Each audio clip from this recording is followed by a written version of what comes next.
కూర్చోనండి.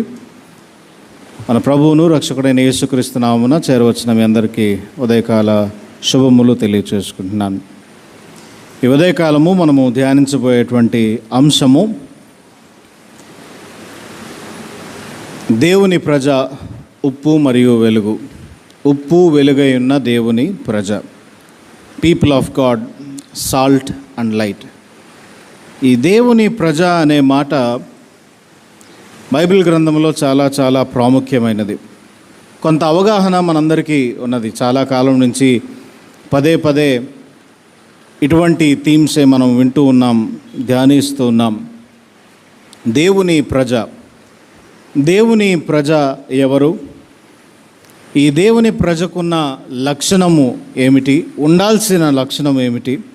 ఒకవేళ దేవుని ప్రజగా మారాలంటే ఎటువంటి లక్షణము చేత రూపాంతరము చెందబడతాము అనే అవగాహన పొందటమే ఈరోజు ఉన్న అంశము. పీపుల్ ఆఫ్ గాడ్, దేవుని ప్రజ అనే మాటకు హెబ్రూ భాషలో ఎమోషేల్ ఎలోహీం, ఎలోహీం దేవుని యొక్క ప్రజలు. దేవుని ప్రజ అని పిలువబడుతున్నప్పుడు ఆ దేవుడెవరో మనకు అర్థం కావాలి. ఇక్కడ ఎలోహీం దేవుని యొక్క ప్రజగా హెబ్రూ భాషలో అమోషేల్ ఎలోహీం అని రాయబడినది. గ్రీకు భాషలో పాపులస్ డే లేదా లావోస్ టౌ థియో, దేవుని యొక్క ప్రజ అని రాయబడతా ఉంటుంది.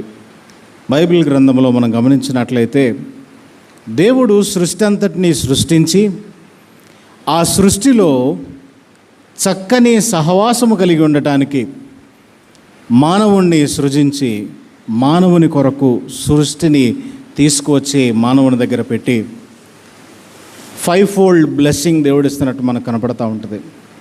ఈ భూమిని నిండించి ఈ భూమిలో అభివృద్ధి చెంది ఫలించి విస్తరించమని మానవుడికి చెప్పినప్పుడు అది కేవలం ఒక దీవెన మాత్రమే కాదు, కానీ ఒక బాధ్యత మానవునికి ఇవ్వబడినది.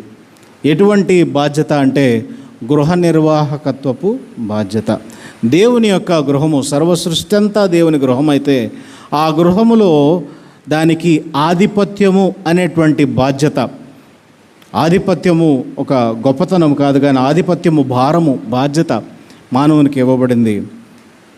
ఈ మానవుడు ఆ గృహ నిర్వాహకత్వము ఎలా చేస్తాడో, ఆ గృహ నిర్వాహకత్వము చేస్తున్నప్పుడు దేవుడు ఎలాగైతే అతనిని, మానవుణ్ణి స్త్రీనిగాను పురుషునిగాను నిర్మించి సృష్టికి ప్రతిసృష్టి చేసేటువంటి హక్కును వారికి కల్పించి,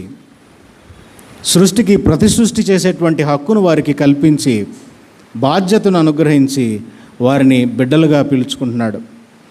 ఆదాము అవ్వ దేవుని యొక్క మొదటి బిడ్డలుగా, చిల్డ్రన్ ఆఫ్ గాడ్గా పిలువబడుతూ ఉన్నారు.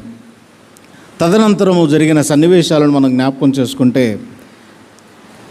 చాలా విచ్చలవిడితనం, కార్నల్ డిజైర్స్, అంటే మానవుని యొక్క శరీరేచ్ఛ దేవుని మీద ఉన్న ప్రేమ కంటే అది రెట్టింపు అవటం మొదలుపెట్టింది. దేవునితో సమానంగా ఎంచుకొనటానికి సిద్ధపడ్డాడు.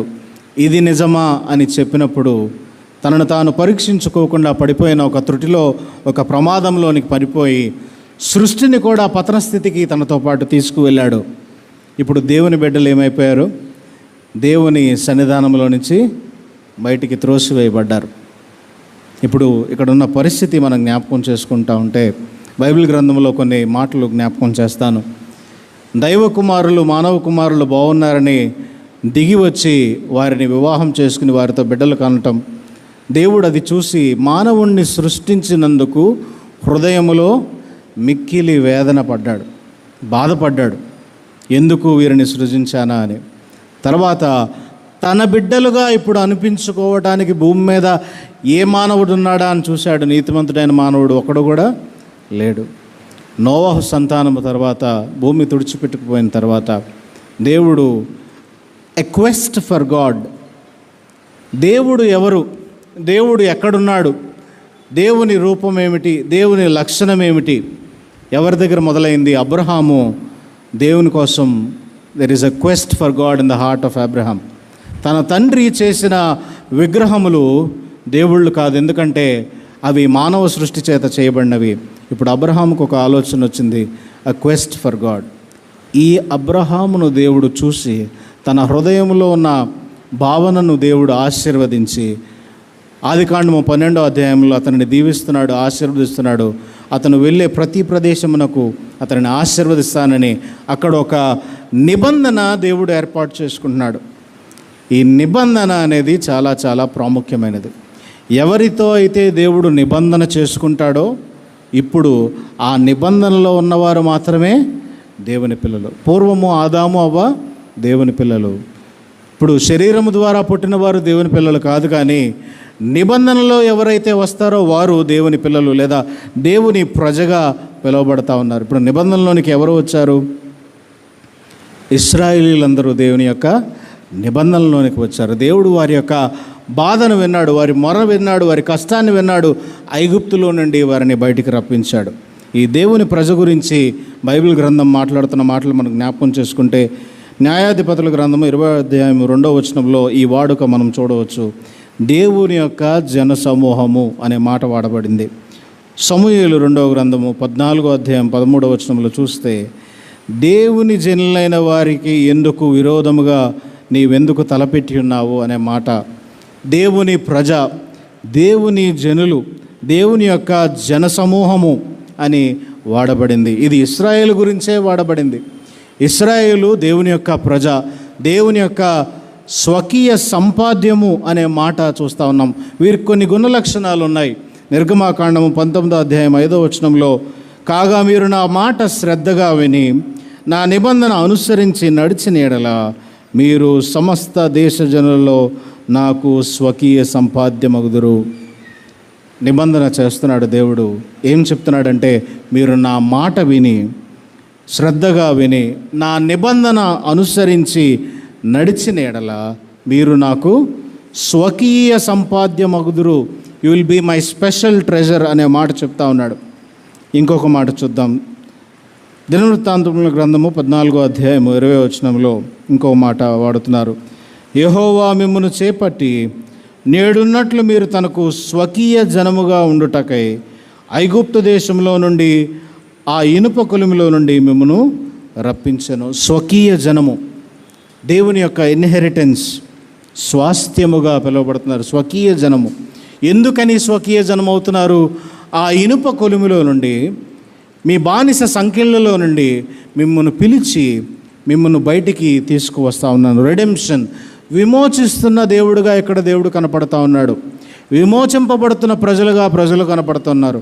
ఎవరి ప్రజ అంటే దేవుని యొక్క స్వకీయ జనము. తన ప్రజలు దుఃఖంలో ఉన్నప్పుడు దేవుడు చూసి సంతోషించేటువంటి వాడు కాదు, కానీ వారిని విమోచించేటువంటి దేవుడుగా కనపడుతున్నాడు. ఇప్పుడు వారిని విమోచించి వారిని ఎన్నుకున్నాడు. దేవుని ప్రజ ఎవరంటే దేవుని చేత ఎన్నుకోబడిన వారు, ఎన్నికలోనికి వచ్చిన వారు. ఎవరిని దేవుడు ఎన్నుకుంటున్నాడు? ఇశ్రాయేలును ఎన్నుకున్నాడు, నిబంధన ప్రకారం నడవమన్నాడు, నడిచిన తర్వాత వారిని విమోచిస్తున్నాడు. ఎన్నిక ఈ రీతిగా మనకు కనపడతా ఉన్నది. ఇంకొక మాట మనం చూస్తే, మోషే ఫరో దగ్గరికి వెళ్ళి మాట్లాడుతున్నప్పుడు మోషేతో దేవుడు ఈ మాట చెప్తా ఉన్నాడు. నిర్గమాకాండము 4వ అధ్యాయం 22వ వచనంలో, అప్పుడు నీవు ఫరోతో ఇశ్రాయేలు నా కుమారుడు, నా జ్యేష్ఠపుత్రుడు అనే మాట మాట్లాడుతూ ఉన్నాడు. ఇశ్రాయేలు నా కుమారుడు, నా జ్యేష్ఠపుత్రుడు, మై ఫస్ట్ బోర్న్. బైబిల్ గ్రంథంలో, పాత నిబంధన గ్రంథంలో తొలిచూలు బిడ్డకి ఎటువంటి ప్రాముఖ్యత ఉన్నదో మనము చూడవచ్చు. ప్రతి ఇశ్రాయేలు కుటుంబంలో ఆ బిడ్డ నెక్స్ట్ మాస్టర్ అవుతాడు. ఆ బిడ్డ తర్వాత యజమాని అవుతాడు ఆ కుటుంబానికి. ఇప్పుడు దేవుని తర్వాత దేవుడు ఇశ్రాయేలును తన స్వకీయ సంపాద్యముగా, జ్యేష్ఠ కుమారుడుగా, తొలుచూలుగా పుట్టినవానిగా, నా కుమారుడు, నా జ్యేష్ఠ కుమారుడు అని పిలుస్తూ ఉన్నాడు. అదే రీతిగా ద్వితీయోపదేశకాండము 14వ అధ్యాయం 2వ వచనములో ఈ రీతిగా రాయబడి ఉన్నది. ఏలైనగా నీ దేవుడైన యెహోవాకు నీవు ప్రతిష్ఠిత జనము, మరియు యెహోవా భూమి మీద ఉన్న సమస్త జనములలో విశేషముగా తనకు స్వకీయ జనమునట్లు నిన్ను ఏర్పరచుకొనెను. ఇప్పుడు ఈ వచనంలో మనం చూస్తే వీరు కేవలం ఎన్నుకున్న వారు మాత్రమే కాదు, కానీ వీరు ప్రతిష్ఠిత జనము కూడా. ఈ ప్రతిష్ఠిత జనమును దేవుడు చెప్తున్న మాట ఏమిటంటే, భూమి మీద ఉన్న సమస్త జనములలో విశేషముగా తనకు స్వకీయ జనమునగునట్లు వీరిని ఏర్పరచుకున్నాడు.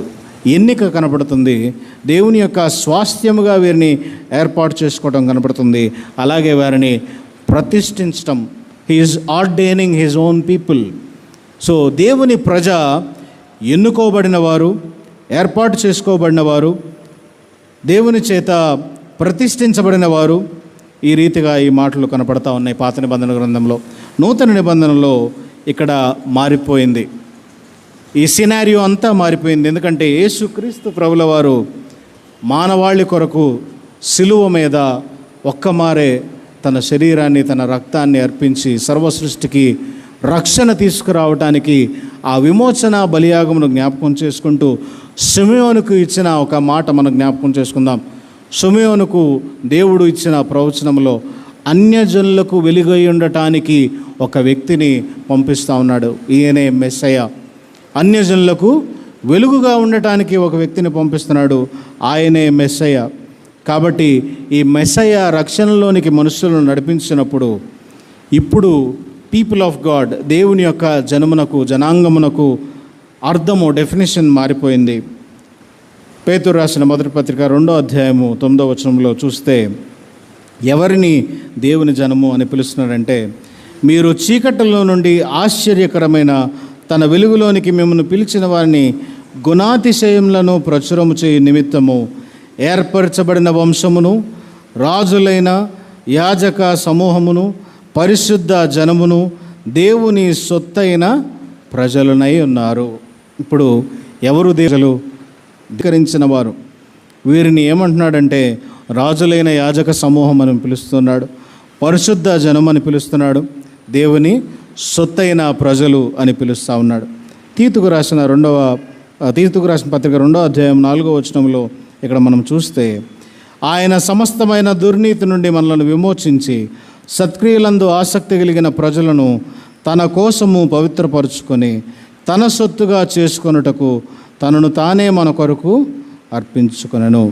సమస్తమైన దుర్నీతి నుండి మానవాళి అంతటినీ విడిపించి ఎవరైతే ఆయనను అంగీకరిస్తారో, ఎవరైతే ఆయనను రక్షకుడుగా భావిస్తారో, ఎవరైతే ప్రజల ఎదుట రక్షకుడుగా ఆయనను ఒప్పుకుంటారో వారందరినీ, ఎటువంటి వారిని? సత్క్రియల యందు ఆసక్తి కలిగిన ప్రజలను తన కోసము పవిత్రపరుచుకొని తన సొత్తుగా చేసుకొనుటకు తనను తానే మన కొరకు అర్పించుకొనను. వీరు, now these people are the people of God.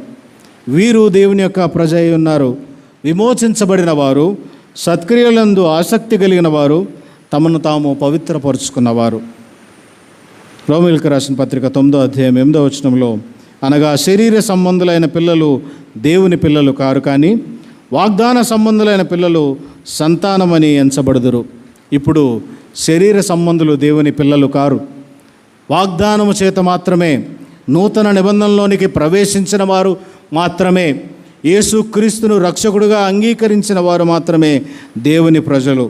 వీరిని ఏమంటున్నాడంటే గలతీయులకు రాసిన పత్రిక 6వ అధ్యాయం 16వ వచనంలో వీరిని ఏమని పిలుస్తున్నాడంటే, వీరే దేవుని ఇశ్రాయేలు. ఇక మీదట శరీరముతో పుట్టినవారు లేదా ఇశ్రాయేలు సంబంధితులందరూ ఇశ్రాయేలీలు కాదు.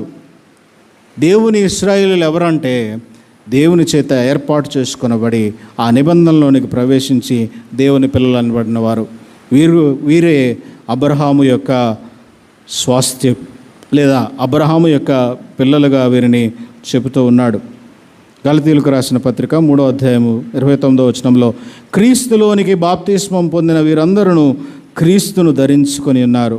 ఇందులో యూదుడని, గ్రీసు దేశస్థుడని, దాసుడని, స్వతంత్రుడని లేడు, పురుషుడని, స్త్రీ అని లేదు, యేసుక్రీస్తునందు మీరందరూ ఏకముగా ఉన్నారు. మీరు క్రీస్తు సంబంధులైతే ఆ పక్షమందు అబ్రహాము యొక్క సంతానమై ఉండి వాగ్దానం ప్రకారము వారసులై ఉన్నారు.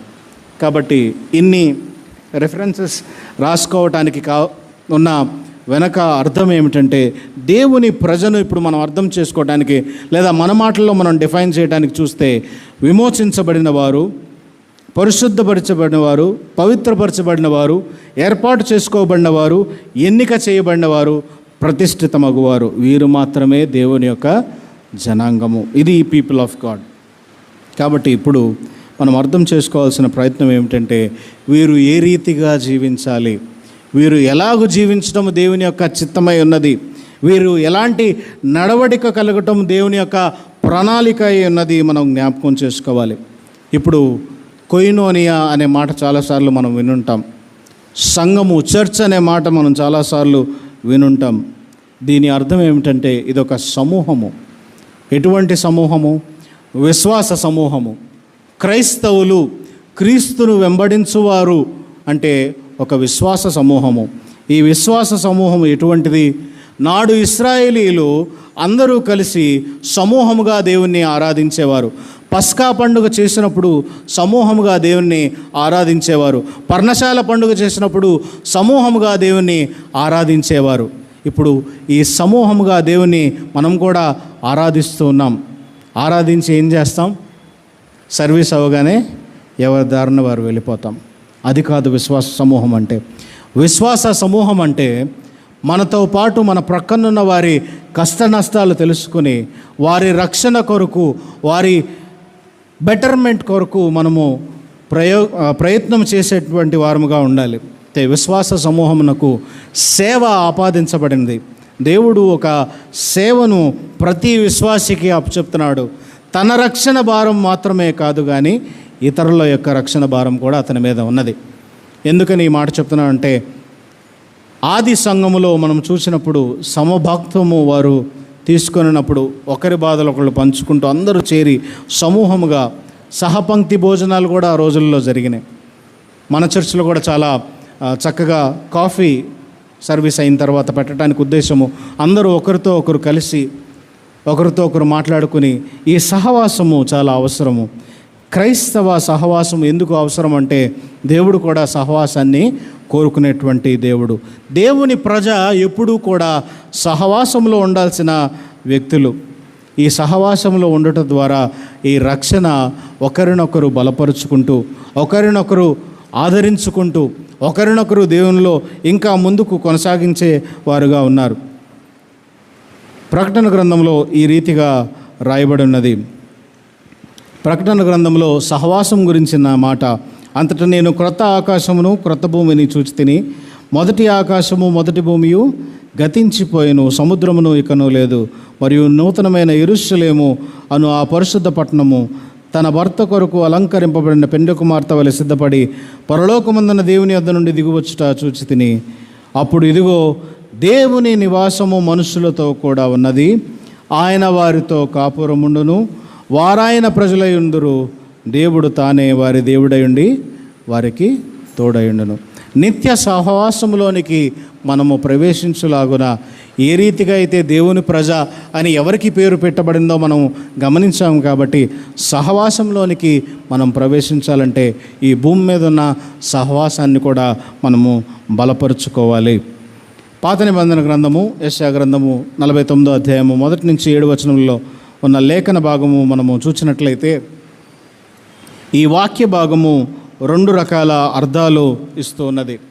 ఒకటి రాజకీయపరమైన చారిత్రకపరమైన అర్థము అయితే, రెండవది మార్మికమైన లేదా ఆధ్యాత్మికమైన అర్థము దానిలో నిగూఢమై ఉన్నది. మొదటి అర్థం మనం జ్ఞాపకం చేసుకుంటే, ఇశ్రాయేలు చెరపట్టబడి దూరముగా ఉన్న పరిస్థితిలో దేవుడు ఇకను ఇశ్రాయేలుతో తోడుగా ఉన్నాడా, లేదా దేవుడు ఇశ్రాయేల్ని విడిచి వెళ్ళిపోయాడా, దేవుని బలము ఇశ్రాయేలుతో ఇక లేదా అనేటువంటి ఆలోచన ఇశ్రాయేలు కలిగింది. ఎందుకనంటే ఇక్కడ ద్వీపములారా నా మాట వినుడి, దూరమునున్న ప్రజలారా ఆలకించుడి అనే మాట ఇక్కడ రాయబడినప్పుడు అక్కడున్న ద్వీపములు ఎవరి గురించి రాయబడుతున్నాయంటే పాలస్తీనా దేశము, ఆ పరిసర ప్రాంతాల గురించి రాయబడుతూ ఉన్నాయి.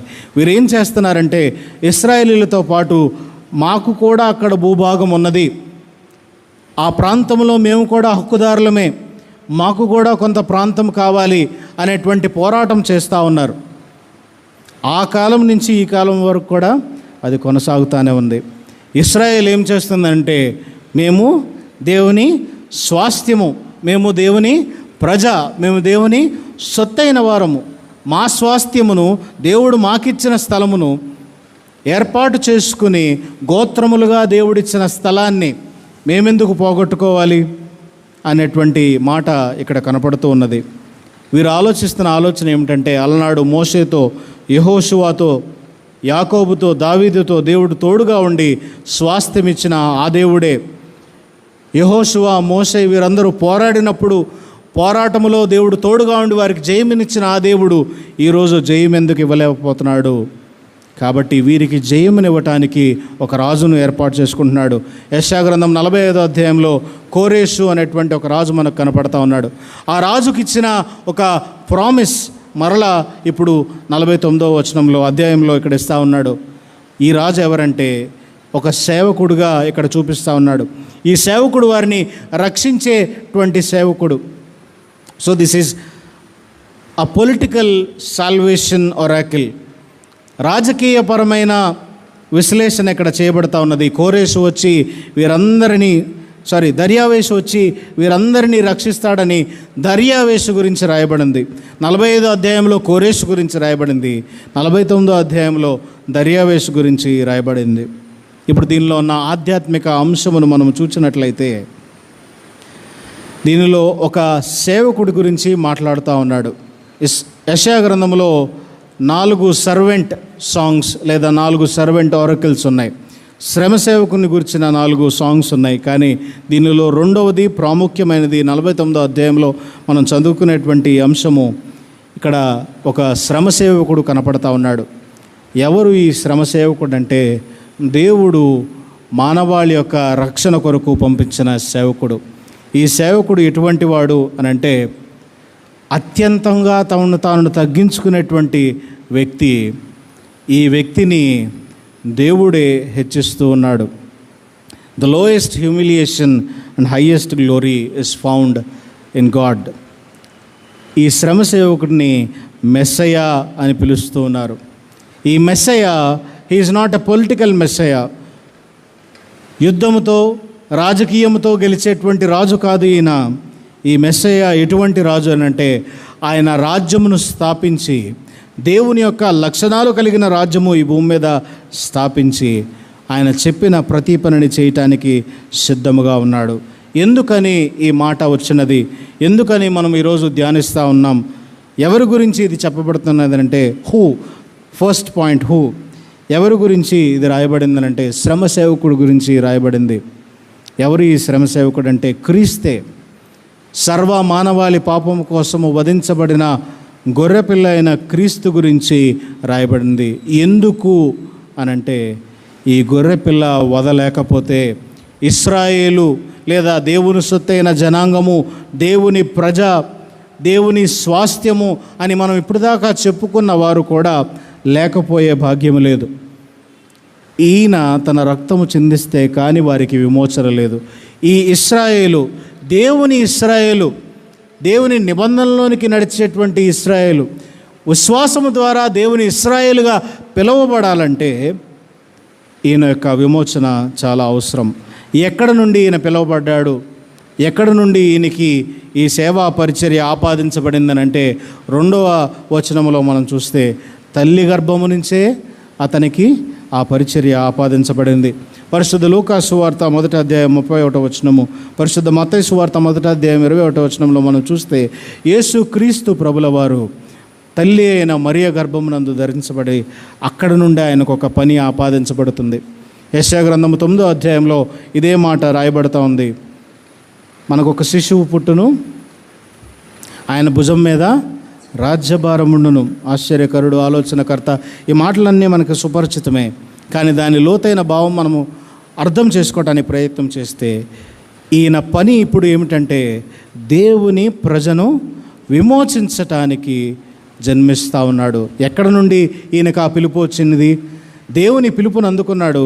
తల్లి గర్భమునందే దేవుని యొక్క పిలుపును అందుకుంటా ఉన్నాడు. ఎలా చేస్తాడు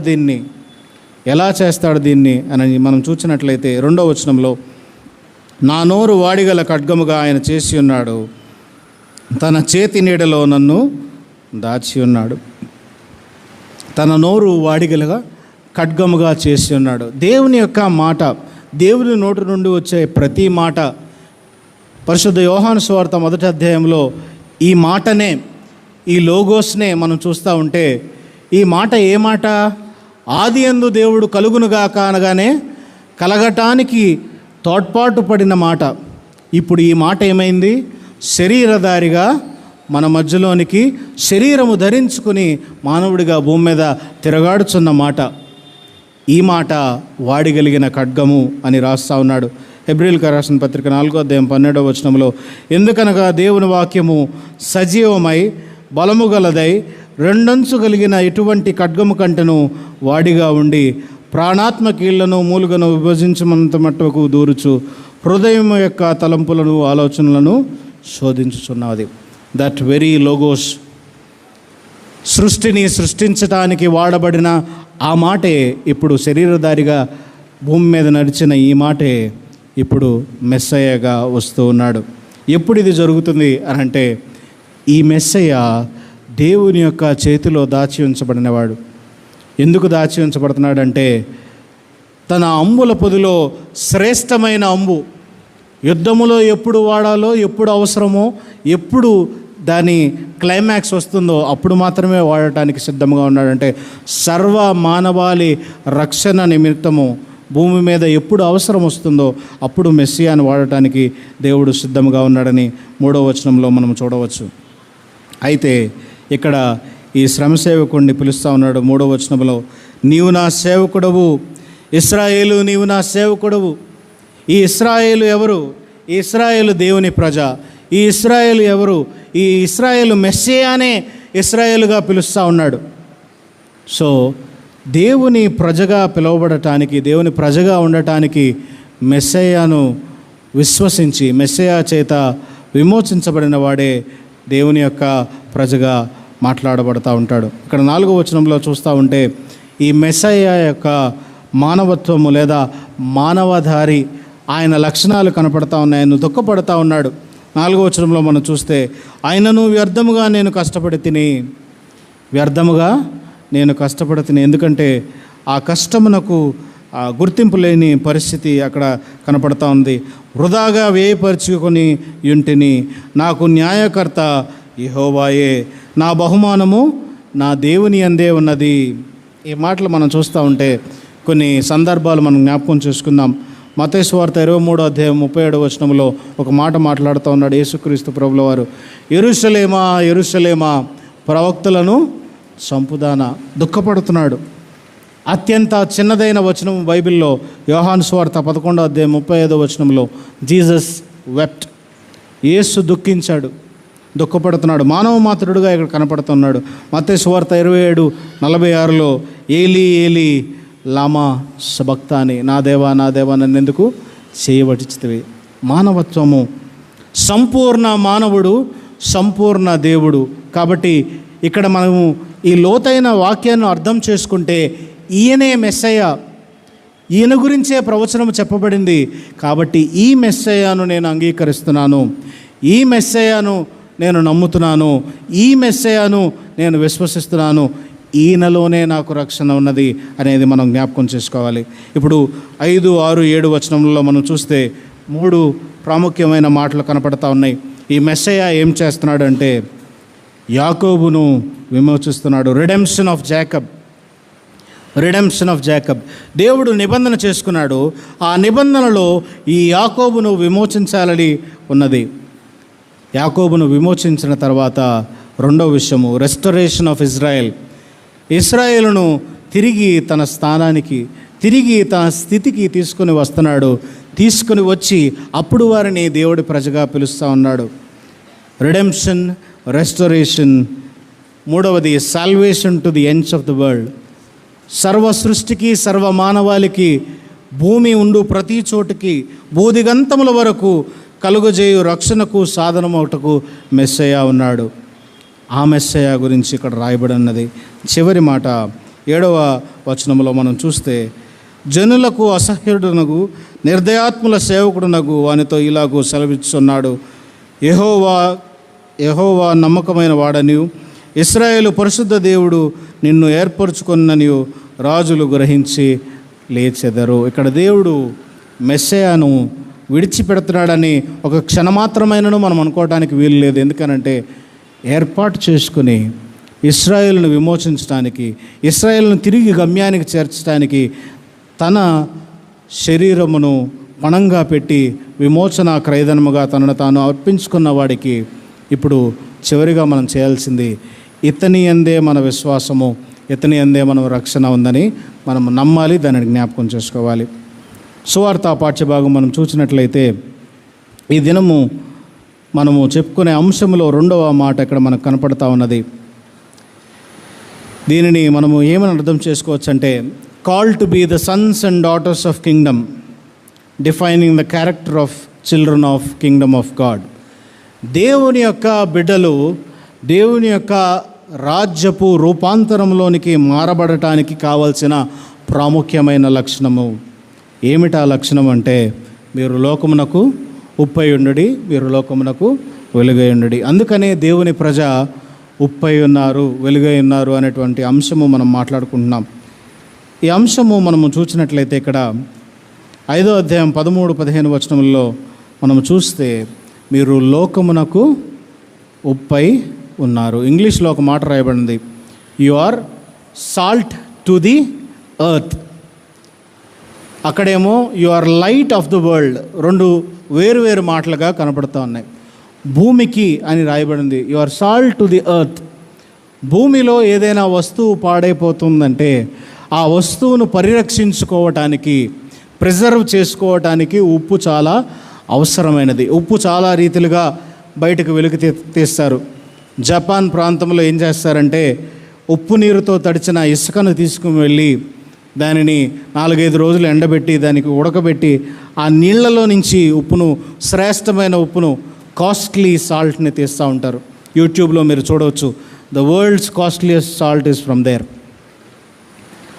అలాగే రోమా కాలంలో, రోమా ప్రభుత్వం జరుగుతున్న కాలంలో, ఆ రోజుల్లో అక్కడ పనిచేసేటువంటి సోల్జర్స్కి జీతము ఉప్పు రూపంలో ఇచ్చేవారు.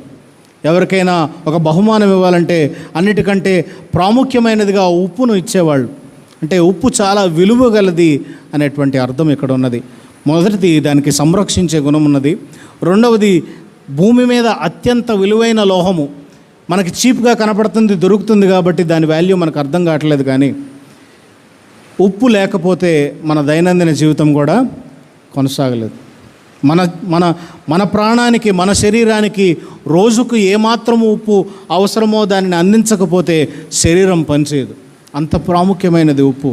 కాబట్టి ఈ ఉప్పులాగా ఉండండి, ఈ ఉప్పులాగా ఉండండి అని చెప్పినప్పుడు దేవుడు వీరితో చెప్పిన ఉద్దేశం, లేదా యేసుక్రీస్తు ప్రభుల వారు వీరితో చెప్పిన ఉద్దేశం ఏమనగా, ఉప్పు నిస్సారమైతే అది దేని వలన సారము పొందును. ఇందాక ఒక మాట నేను ప్రస్ఫుటంగా చెప్పాను చక్కగా. ఆ మాట ఏమిటంటే, be the salt to this earth. భూమిలో ఉప్పు ఎంత అవసరమో అలాగే ఒక క్రైస్తవుడు కూడా లోకానికి చాలా అవసరము. ఆ క్రైస్తవుడికి ఉండాల్సిన ఉప్పు వంటి లక్షణము ఏమిటంటే, సంరక్షించేటువంటి గుణము. అంటే ఒక క్రైస్తవుడితో ఎవరైనా సహా ప్రయాణం చేస్తున్నారంటే, జీవిత ప్రయాణం చేస్తున్నారంటే, వారితో పాటు సహోద్యోగులుగా లేదా సహవాసం కలిగిన వారుగా ఇతరులు ఉన్నారంటే వారికి కూడా రక్షణ ఇవ్వగలిగినటువంటి వ్యక్తి, వారికి కూడా సంరక్షణ తీసుకురాగలిగినటువంటి వ్యక్తి, సారము కలిగిన వ్యక్తి క్రైస్తవుడు.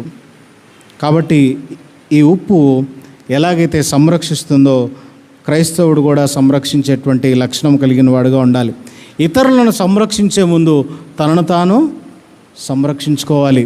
దేవుని ప్రజగా ఉప్పుగా ఉండమంటే దీని అర్థం ఏమిటంటే, protect your selfs, preserve your selfs. దేని నుండి? లోకములో ఉన్న దేవునికి అసహ్యమైన ప్రతి స్థితి నుండి. ఒక ఉప్పుతో ఒక మాంసమును ఎప్పుడైనా పెడితే ఆ మాంసము పాడైపోదు. దానినే అంటారు ఉప్పు పాత్ర అని మాట్లాడుతూ ఉంటారు. సో మానవుడు ఎప్పుడైతే క్రైస్తవునిగా క్రీస్తు స్వారూప్యంలోనికి మారతాడో, ఈ క్రీస్తు స్వారూప్యంలోనికి మారిన క్రైస్తవుడు కూడా లోకానికి ఉప్పు వంటి వాడు. ఈ భూమికి ఉప్పు ఎంత ప్రాముఖ్యమో అలాగే ఈ లోకానికి మానవుడు క్రైస్తవునిగా ఉన్నప్పుడు క్రీస్తు లక్షణాలను పంచిపెట్టడానికి, పాపములో పడకుండా ఉండటానికి ఉప్పు వలె తనను తాను సంరక్షించుకుని తన చుట్టూ ఉన్నవారిని సంరక్షించగలిగిన లక్షణము కలిగిన వాడు. బైబిల్ గ్రంథంలో చూస్తే కొలస్సీలకు రాసిన పత్రిక 4వ అధ్యాయము 6వ వచనంలో, ప్రతి మనుష్యునికి ఎలాగూ ప్రత్యుత్తరం ఇవ్వవలెనో అది మీరు తెలుసుకొనుటకే మీ సంభాషణ ఉప్పు వేసినట్లు రుచిగలదిగాను కృపాసహితముగాను ఉండనీయుడి. క్రైస్తవుని యొక్క జీవితము ఏ రీతిగా ఉండాలంటే ఉప్పు కలిగిన వ్యక్తిగా ఉండాలి. లేదా లోకానికి ఉప్పుగా ఉండమన్నప్పుడు మన మాట తీరు ఎలాగుండాలి?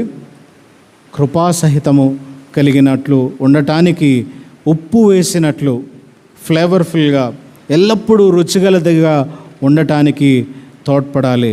అది క్రైస్తవుని యొక్క లక్షణం.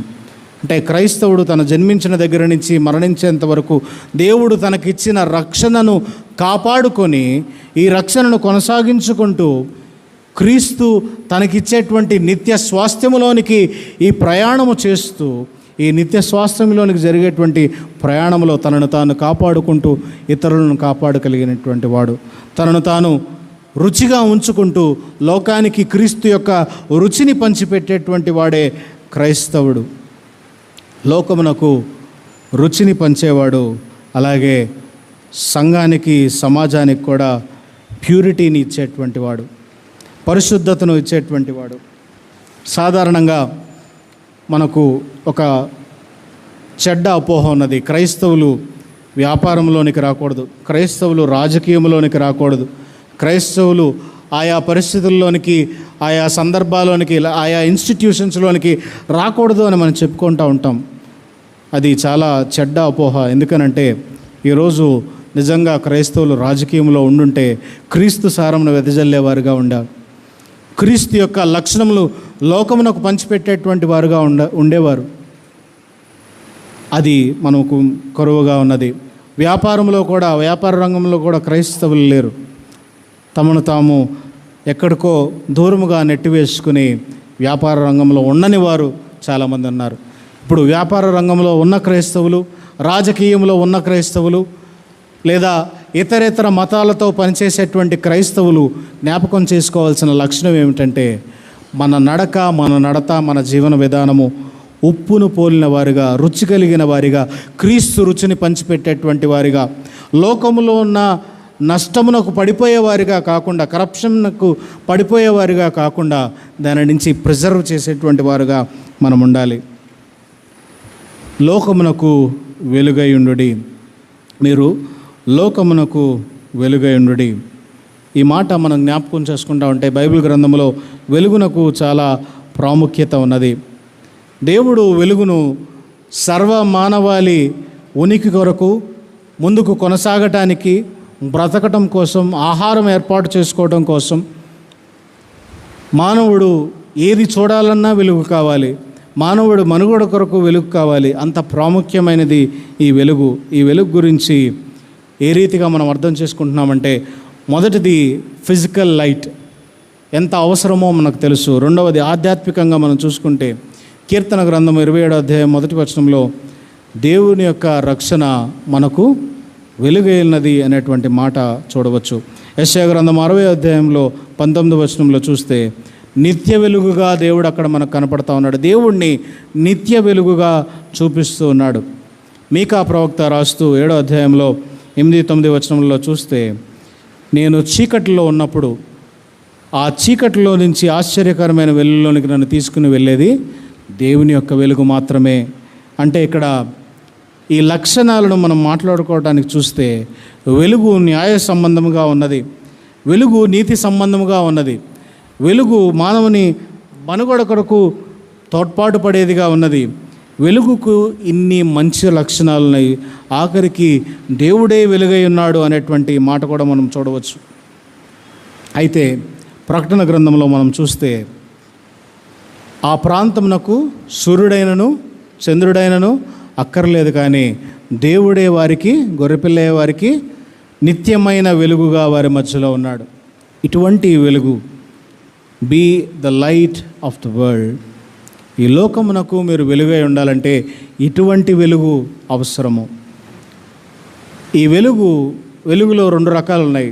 ఒకటి primary source, secondary source. Primary source అంటే తనంతట తాను ప్రజ్వలం కలిగి వెలిగేది. రెండవది ఇతరుల దగ్గర నుంచి వెలుతురుని తీసుకుని వెలిగేది, చంద్రుడిలాగా. క్రైస్తవులు క్రీస్తు యొక్క వెలుగును తీసుకుని వారి జీవితంలో ఈ వెలుగును లోకానికి పంచిపెట్టవలసిన వారంగా ఉన్నారు. ఈ వెలుగు ఎటువంటి వెలుగు అంటే చీకటిలో నుంచి వేరుపరిచేది, చీకటి కార్యాల నుంచి వేరుపరిచేది. ఈ వెలుగు గమ్యమును చూపించేది, ఈ వెలుగు ఆరోగ్యమునిచ్చేది, ఈ వెలుగు హృదయాన్ని ఉత్తేజింపచేసేది. ఈ వెలుగు తీసుకొనటం వలన కారణం ఏమిటి? తీసుకున్న తర్వాత ఏం చేయాలంటే తీసుకువెళ్ళి మంచం కింద పెట్టద్దు, తీసుకువెళ్ళి కొంచెం కింద దాయొద్దు. ఏం చెప్తున్నాడు? దీన్ని తీసుకువెళ్ళి కొండ మీద ఉన్న పట్టణం ఏ రీతిగా అయితే మరుగై ఉండదో దానిని తీసుకువెళ్ళి ఆ రీతిగా వెళ్తురు ఇవ్వమండి. క్రీస్తును తెలుసుకున్న తర్వాత, క్రీస్తును అంగీకరించిన తర్వాత, క్రీస్తును స్వరక్షకుడిగా నీ మనసులో నువ్వు తెలుసుకున్న తర్వాత లోకానికి ఈ వెలుగును పంచిపెట్టవలసిన వారంగా మనం ఉన్నాము. ఈ వెలుగు అందరి ముందు ఒప్పుకోవలసిన వారముగా ఉన్నాము. ఈ వెలుగు అందరి ముందు ప్రజ్వలింపచేయవలసిన వారముగా ఉన్నాము. ఏ రీతిగా చేస్తాం? క్రైస్తవ జీవితం ద్వారా ఈ రీతిగా మనం చేస్తూ ఉంటాం. క్రైస్తవ నడక ద్వారా, క్రైస్తవ నడత ద్వారా, క్రైస్తవ మాట ద్వారా, క్రైస్తవ పలుకు ద్వారా దీనిని మనము లోకానికి పంచిపెట్టే వారముగా ఉన్నాము. ఈ మాట మరలా ఒకసారి జ్ఞాపకం చేసుకుందాం. మనం ఎటువంటి వారము అంటే ఉప్పు వంటి వారము, వెలుగు వంటి వారము. కానీ ఈ ఉప్పు వెలుగు హృదయంలో జ్ఞాపకం చేసుకుని మనము ఎలా ఉండాలి, ఎలా జీవించాలి అని అంటే చీకటిలో నుండి ఆశ్చర్యకరమైన తన వెలుగులోనికి మనలను పిలిచిన వాని గుణాతిశయములను ప్రచురము చేసేవారముగా మనం ఉండాలి. దేవుని యొక్క గుణ అతిశయములను ప్రచురము చేసేవారుగా ఉండాలి. ఎక్కడ వరకు ప్రచురం చేయాలి? బోధిగంతముల వరకు దీనిని ప్రచురము చేసేవారుగా ఉండాలి. చివరిగా పత్రికా పాఠ్యభాగంలో మనం చూసినట్లయితే పత్రికా పాఠ్యభాగంలో ఈ రీతిగా రాయబడి ఉన్నది: ఇమిటేట్ గాడ్. ప్రియులైన పిల్లల వలె దేవుని పోలి నడుచుకొనుడి. దేవుని పోలి నడుచుకోవాల్సిన వారముగా ఉన్నాము. Imitate God. ఎందుకు దేవుని పోలి నడుచుకోవాలి అని జ్ఞాపకం చేసుకుంటే ఆదికాండము 1వ అధ్యాయం 2వ అధ్యాయంలో మనం చూసినప్పుడు దేవుడు మానవుణ్ణి సృజించినప్పుడు తన పోలిక చొప్పున తన స్వరూపంలో మానవుణ్ణి నిర్మించాడు. తర్వాత అతనిని ఎన్నుకున్నాడు, అతనిని విమోచించాడు, పవిత్రపరిచాడు, అతని కొరకు మరణించాడు, అతని కొరకు రక్షణ తీసుకుని వచ్చాడు. ఇన్ని చేసిన దేవుని యొక్క స్వరూప్యంలోనికి మనం మారటానికి మాత్రమే, లోకమునకు ఉప్పుగా వెలుగుగా ఉండటానికి సిద్ధపడాలంటే దేవునిని పోలి మనం నడుచుకోవాలి. పాదిరి గారిని పోలి నడుచుకుంటే సరిపోదు. వాక్యము చెప్పిన ఒక నాయకుని పోలి నడుచుకుంటే సరిపోదు. మనకి హృదయంలో నచ్చిన ఒక మెంటార్ లాగా జీవిస్తే సరిపోదు. కానీ మన మెంటార్ క్రీస్తే, మనకున్న ఎగ్జాంపుల్ క్రీస్తే. కాబట్టి ఈ క్రీస్తు తనను తాను తగ్గించుకుని రిక్తునిగా చేసుకుని ఆకాశ మహాకాశాలు పటజాలని దేవుడు అన్నిటినీ విడిచిపెట్టి ఆ భాగ్యాలన్నిటినీ తృణీకరించి మన కొరకు ఈ భూమి మీదకు వచ్చాడు. కాబట్టి ఆ క్రీస్తును పోలి నడుచుకోవాలి. ఎందులో? ప్రేమలో, సహనములో, ఓర్పులో, జీవనములో క్రీస్తును పోలి నడుచుకోవాలి. మనకివ్వబడిన ఆజ్ఞలలో షమా ఇజ్రాయేల్ మనం జ్ఞాపకం చేసుకుంటే నిన్ను వలె నీ పొరుగు వారిని ప్రేమించమంటము అనే ఆజ్ఞ చాలా ప్రాముఖ్యమైన ఆజ్ఞ.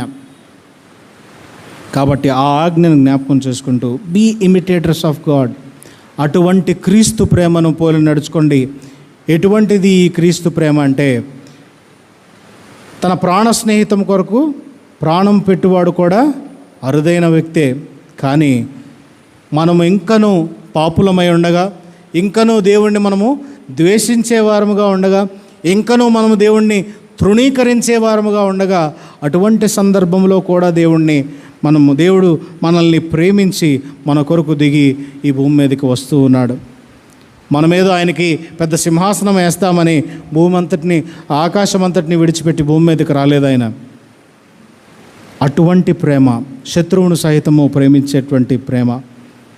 అటువంటి ప్రేమను కలిగిన వారమై దేవుని పోలి నడుచుకోవాల్సిన వారంగా ఉన్నాం. ఇది ఎప్పుడు కలుగుతుందనంటే, పరిమళ వాసనగా ఉండుటకు మన కొరకు తనను తాను దేవునికి అర్పణముగాను బలిగాను అప్పగించుకొనను, అలాగుననే మీరును ప్రేమ కలిగి నడుచుకోండి. ఆ దేవుని పోలి మనం నడుచుకోవాల్సిన వారమై ఉన్నాం. పరిమళ వాసనగా ఉండాలంటే అర్పణలో ఏముండాలి?